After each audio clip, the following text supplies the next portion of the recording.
This is a pretty important day for GCN. We have arranged an Ask with Marianne Vos, who is, I would say, the best cyclist of all time. I'm not even going to start listing all her achievements because it would take up the whole video and then we wouldn't have time to ask her any questions.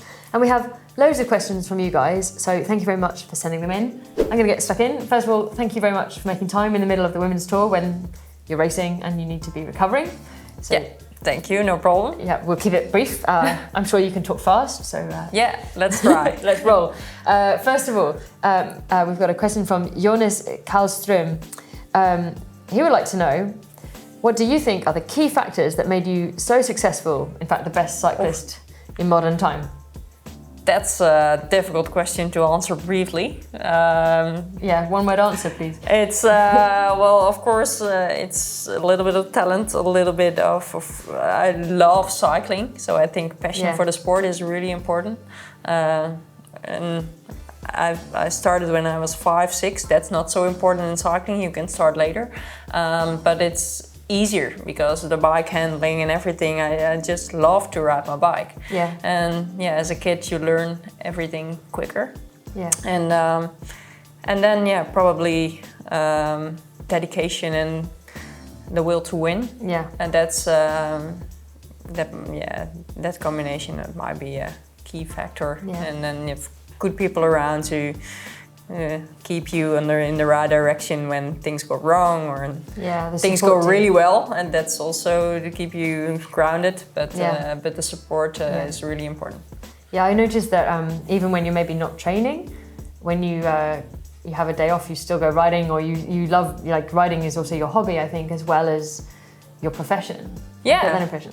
Yeah, it's not a joke that my Twitter profile says full-time hobby cyclist. That's how I feel it. That's cool. It's great that I can do it as a job, as my daily occupation. Yeah. But it's the best thing for me to do. Okay, and then there's a question from me now, which how do you keep that love for cycling? So you've been racing since you were 5. That's amazing. Like, there were times when I was racing and I didn't race nearly that long, when I hated cycling. Like, on a bad day, I hated it. And it's hard to keep that passion when it's also your job and there's a pressure. And I know it's not, maybe you don't love cycling every day, but is there a way, like, what is it for you that makes it, that you love it? I don't know, it's the freedom to go out on a bike. I like the training, but I love the competition more because it's every time a game. You're there with a team, you have to make a plan, and when everything comes together, that's the biggest satisfaction you can have from what you do. But of course, no, it's not every day great. Sometimes I stand up and I feel bad, or the training doesn't go well, or you're injured or whatever. Yeah. And everybody goes through that. Yeah. But it makes it even better when everything works out well in the end. You've done all the things right, and then a good day, or maybe even a good result or a win. That brings the satisfaction that you are aiming for. The highs are high. Yeah, the highs are high. Yeah, and of course the lows are low, but it makes up. And for me, that's it. And those peaks and lows, that's what I think sports makes it. The emotion makes it so beautiful. So we now have got some questions from Özlem Seyhan. He sent 3 questions in, but we're gonna stick to one, which is, do you have pre-race routines in the morning of a big race or the evening before the races? Well, I think through the years, of course, you get some routine, but it's not that I have to do something that makes me feel good or makes my day, or I have to do because then I make a result. Yeah. But I like to have everything done in the night before, so everything right, pack my bag, because in the morning I'm not such a morning person, so I don't want to think in the morning. I just want to get ready for the race and then have my breakfast Yeah. And there is a routine because breakfast is normally 3 hours before the race. That's in general, because if you jump into the breakfast in a race hotel, then normally everybody is there around three hours before the race. So that's not something specific. Then we go with the team. Normally have the meeting. We get changed, do some stretching, and then sign in. This is from Thomas Willingham, and he says that you've admitted to singing in the peloton and even on the climbs. Yeah. So which song that you sing most annoys the other riders? Because I think it's not the song, it's more the moment in the race that can really annoy people. Yeah. And I don't really, if I'm just focused and in the race, then I don't know I'm singing. Oh really? It's not deliberate. You just burst into song because you're so happy. I wake up with a song in my mind. Yeah. And then that keeps on going. Yeah. And normally it's often in the descent, because I like to float in the descent. I was never close to you on the descent, so I didn't hear it. But then sometimes, it happens in flatter sections, or not often in the climb, because then I need my breath as well. But I can imagine that would really annoy other riders if they're suffering and you're singing. Then it doesn't really matter what I'm singing, but that I'm singing, and Okay. And sometimes people laugh, because then it's just a boring stage and I'm just singing. Okay, wow. But most of the time it's not so, I don't sing so well.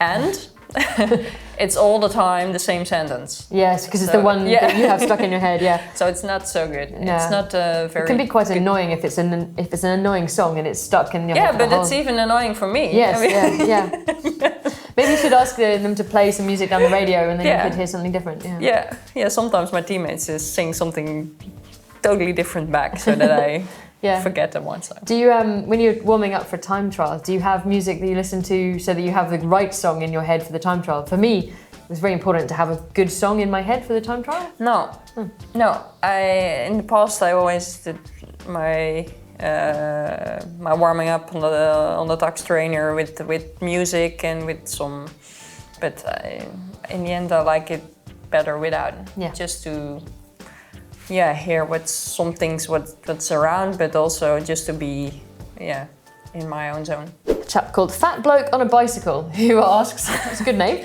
how do you stay motivated and committed to training, especially when coming back from ill health or injury? Well, actually, it's not easy, but it's easier to come back because you improve. So you get better, and you feel the improvement. And of course, it goes up and then it goes 2 steps back, and that's really annoying, because then you think, okay, maybe it will never get back better, or so. But I always think, okay, there is something in me that can ride a bike. Probably. I think you've worked that out. So why not? And why not just try to get there and get that feeling again? Because I know what I can, and I know what I want. And then I just commit to what I have to do. Yeah. And even better that I like to do what I have to do. Yeah. So then it's very motivating when it goes better and better, and it's really annoying when it doesn't go better. Yeah, I have to say, and then sometimes it's difficult. But then with the right support and also with the trust that it will in the end get better if you keep doing the right things. Yeah. And health is the most important thing in there. Yeah. I know if I stay healthy, then it will be okay. You have enough years of experience to know that, if you do the right thing, you'll get back there. Yeah, that's good. So Mr. Gibbs asked, if you hadn't taken up cycling, what profession do you think you would be doing? I would have ended up somewhere. No, I don't know. I always wanted to be a doctor. Yeah. And I never thought professional cycling would be a thing. Okay. I loved riding my bike, or never thought until 16, 17 years of age. Yeah. I didn't think it was an option to be a professional cyclist. So, and then things went fast, and I came into the elite category and even dropped my study because of cycling. But what age did you drop studying? I started biomedical science. Something, really? I had no idea. Something close to medicine. Yeah. But yeah, I dropped that when I got 20 years of age. Yeah. Yeah. That's actually a question, I can't find it now, but somebody asked this question, when did you think that professional cycling was an option for you? And I assumed you'd been wanting, aiming for professional cycling from the age of 5. But that's really interesting for me as well. No, because women's cycling wasn't that big then. And of course, in the past we have had great Dutch female cyclists. Yeah. So they paved our way, and they did great things for us.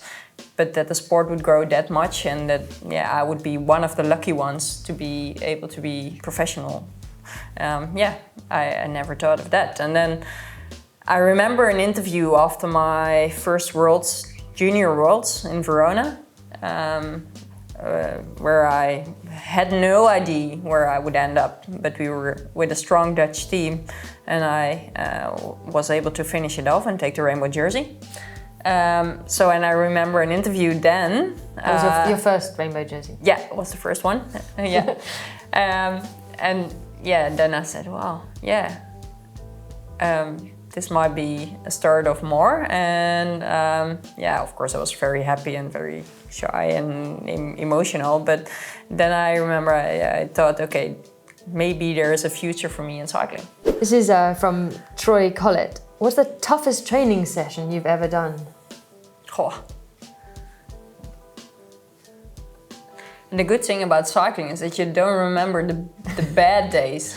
That's something in your mind, and that works very well. Because you just switch off. Yeah. So, So maybe not the worst day on a bike, but the hardest.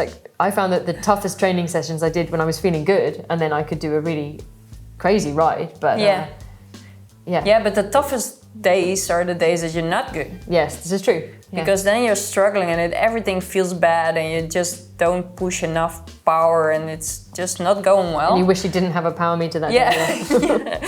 So that's the toughest sessions. So a given Tuesday in April where things didn't go good? Probably things that I had a really bad training, and that and then it's cold and you didn't bring enough food, and and the coffee shop is closed. You have to push that power in a certain amount of time, and it doesn't work. Yeah. That's the toughest days. Anne Trettekettet would like to know, does Jackie enjoy coming to the races? Jackie, she really likes to get attention from people. So she doesn't really like other cats or whatever. It's the attention from people she's really seeking. So coming to a race, she just loves it, and everybody is around, especially here. Yeah. Is she here? In the women's store. Oh, really? So we should explain. Maybe we should take a step back. Okay. Marianna has a cat. Which comes to all the races with her. Not in the race, I should say. She's not on the bike. That would be amazing. She's in your camper van. Yeah, I have to say my parents travel with the cat, with the family cat, and so Jackie is at nearly every bike race, even more bike races that I am in, because sometimes I have a training period or whatever, but my parents still travel with the cat, and Jackie has been everywhere. As cycling enthusiasts would like to know, what was your first bike? My first bike? That was a Brunotti. And it was a green, well, of course, as a kid, color is important, but... Still is for me. But it was the smallest bike my parents could find. And you were 5? It was really tiny. 5? Because I wasn't so big, and I'm still not, but at that moment I was really, really tiny. So did you have pedals, or was it a balanced bike? No, it was my race bike. You had a race bike? Oh no, when I was nearly 6, so I was 5 in April, and I got that bike. Wow. And then... what size wheels? Smallest. The smallest. I don't know, really small. And I couldn't get through the pedals, so my dad had to stick the saddle onto the top tube. because otherwise I couldn't get there. And yeah, that was my first bike. So the next question is from David S, and he'd like to know, what exercises do you do off the bike and how long do you spend doing them? And do you stretch? Yeah, I do some core training, stretching, and that's stretching is part of the daily routine. Core depends on the racing. I have to say, in a stage race, core is not part of my daily routine, then it's stretching, because yeah, it's enough trouble for your body in a bike race. But otherwise, it's 2-3 times a week core. During the winter, I tend to do some more power training, but during the road season, so like weights training. Yeah. But during the road season, I like it more to do that on the bike and to get the core and stretching done. The next question is, what is your next cycling goal that you would like to achieve? And you've achieved quite a lot, so what's the next finding goal? a new one must be tricky. The next goal is tomorrow and try to win the stage, but no, no, it's that's not true. Or that might be true, but the next goal is to try to get the best out of myself. Does one ever get tired of winning because that says a whole lot of medals? Oh no, no, I agree. No, you never get tired of winning. Yeah, well, I don't. I've never heard anybody get tired of winning, actually. No, it's such a good feeling that you want to have it again. It's more like an addiction, I think. Daniel Costello would like to know, how do you combine cyclocross racing with road racing and last a whole season racing so strongly? Because you don't have very much time off, I think, in the year. I do. I do take time off because, you have to. Well, I have to say, in the past I tried to combine everything, and sometimes it works. But in the end, it's good to take your rest. And I've always taken a good break during between road season and cyclocross season. How long do you think? Actually about 3, sometimes 4 weeks, and that doesn't mean I'm not at all on the bike or not doing anything. But yeah, no real training schedule. One time on the bike, maybe some swimming one time, maybe some holiday without the bike, but some hiking or some walks. So I like to be outside and I like to be active, but I don't push my body in that period. And then the combination of different disciplines keeps you fresh. Yeah.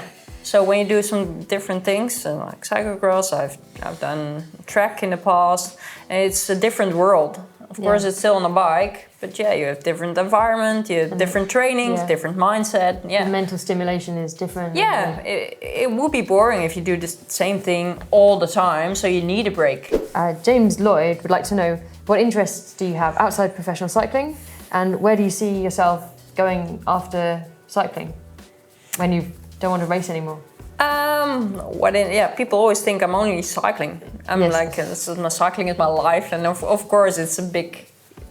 Well, it's important in my life. It's a big part of my life, and as a pro athlete, there is not many other things you do, but it's not only my life. So I have a broad interest in different stuff, and I love reading. I like music. I can't sing, I can't play any instrument, but I love to listen to music. Leonard the man would like to know, how were you introduced to cycling? Well, that's the old story from my parents. Got me into cycling, and my dad was a goalkeeper in the past. And then he got injured, so that's often how people also get into cycling. He got injured, so the only thing he could do as a sport was cycling. And he fell in love with the sport. My older brother, he was 9 or 10. The moment they got him a bike, and I went with them to their trainings and watched them riding. And there weren't so many girls riding bikes then. No. But for me, that was not an issue. I just wanted to do the same. At that age, you don't care. You just want to do it. I just wanted to ride with them. And that's when my parents found the tiniest bike they could find. And I got into cycling. and I immediately crashed into a tree. I got bruised everywhere, but I still loved it. That's impressive dedication. You must have really loved it. So Onno Muvies, he sounds like he might be Dutch, would like to know, why are Dutch female cyclists so much better than the female cyclists from other countries? It's a question I often ask myself. Like, it's not so much better. I have to admit, the Dutch are doing really well at the moment. And that's, of course, cool to see. And what it is, I don't know. But the structure is great. We've always had ride support from the federation. There is good teams. So and also good club teams. So that makes it easier to grow through from youth to there's a lot the of elite. Women who start riding at grassroots, and there has been for a long time. So that and then I think when you have those top athletes, to get to the championships, you have to go with them. You'll have to get that level to even compete. So and that's really motivating each other. I think it's really motivational. So if you see what the others do, and we learn from each other. So we might be opponents in different teams during the year, but then that might be a good thing about Dutch. I can't tell about other countries, but we have some training camps together, and that's also funded by the federation. So that's a good thing. And then we want to beat each other in the races, but we also help each other to get to that higher level. And then the last question, I think, this is from Siva Tharun Patibandia, who would like to know, how do you push through the pain barrier, and how do you quiet your mind when you doubt whether you can win the race? If that ever happens. That's two questions again. Yeah, sorry. That's, on a bad day, you can't push through. So that's what I explained. It's difficult. But on a good day, I always think, what pain do I have now in this race that is more than all the trainings I've done to get here and to do this? And maybe it's 10 minutes, maybe it's 15 minutes, but then it's over. So, what's that 10 minutes then? And make it worth it. I mean, you'll suffer anyway, so you'll better suffer well and get a good result from it. That's a brilliant saying. You're going to suffer anyway, so you might as well suffer well. And that's... I have to say, it's easier when you see the finish or when you see the top of a hill, because then you know, okay, that's the end, and then it's gone. And that might be a difference between you and me as well. But the descent was my worst nightmare. So the end of the race was not at the top. But it's you know, okay, I've done so much training. I've done all these things to get here, and then make it worth it. And when I doubt if I can win the race or do well, that of course happens. You all have that voice that says that says you can't do it, and then you can. So we all have these talks inside. And then sometimes it's just a teammate that says you're looking good, and sometimes it's just of course you have to go through. And what I like in a race is that you need to focus on the process. So you need to focus on what's happening, and you have to react on the things in the race. So that distracts you from pain or anything else. A road race is so complicated. The whole time you're thinking about moving forwards or where you are. It's a constant puzzle. Or do I wait? Do I go? Do I attack, or do I just follow? And what's the next thing for the team? Where's my teammates? So that constant puzzle, and it's great. I love to do it. And yeah, that's also different from, for example, a time trial. Yeah. Because that's that's a different thing. Yeah. Because that's also a mental game. Yeah. But that's a mental pushing through the pain. Yeah. And the tactical game of a road race, that's something totally different. But I mean, you're also extremely good at time trialing. I've seen you win time trials. Yeah. It's not my favorite kind of thing. Yeah. But yeah, I also like that because you have to go through the pain, and when things go that's also a beautiful discipline. Yeah. Can I ask a few quick questions from me? Yeah. Yep. Did you try fish and chips yet in England? Yeah. Did you like it? Honestly? Yeah. Thank you. And it's honestly, but of course you don't have it that much as that many times as a cyclist because you think it's heavy. not so healthy. So, but it's good. What's your favorite place to train? That's difficult. I love to train at home. Yeah. But of course Holland is quite flat. So then it's good to go away, but it's always good to come back home and then be home and ride your daily, do your daily routine. And but I have to say I love the mountains, and Italy is great for me. I always like to go there and see some different cities and the tiny villages, not the cities actually, the tiny villages with the small roads and the cobbled sections. Nice small cafes. Well, thank you, Marianna, for your time. That was fascinating to me, and I hope to you guys.